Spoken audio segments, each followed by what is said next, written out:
এই ত্রয়োদশ জাতীয় সংসদ নির্বাচনকে কেন্দ্র করে প্রতি কেন্দ্রে আমরা স্ট্যাটিক ফোর্স কিংবা স্থির ফোর্স থাকবে, এর বাইরে ভ্রাম্যমান পুলিশের দল থাকবে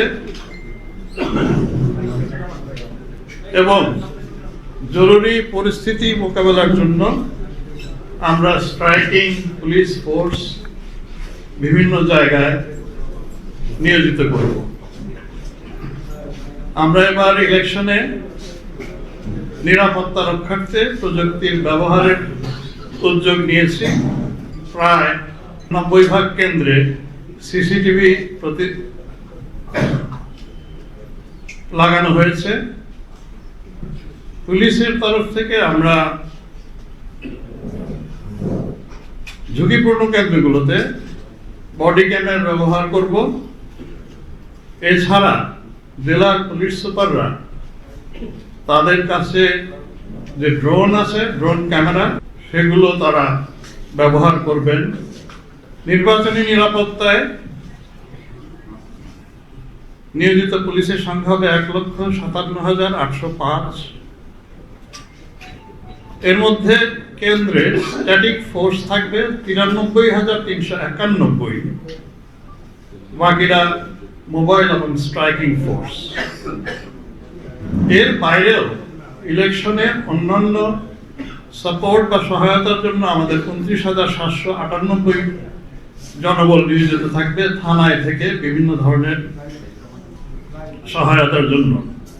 এটা যদি আমি হিসাব করি তাহলে পুলিশের নিরাপত্তা পরিকল্পনায় মোট মোতায়েন হবে 1,87,603 জন পুলিশ সদস্য।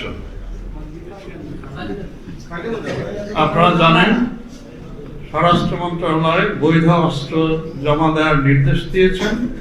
সেই হিসাবে আমরা এখন পর্যন্ত 27,995টি লাইসেন্সকৃত অস্ত্র থানায় জমা নিয়েছি।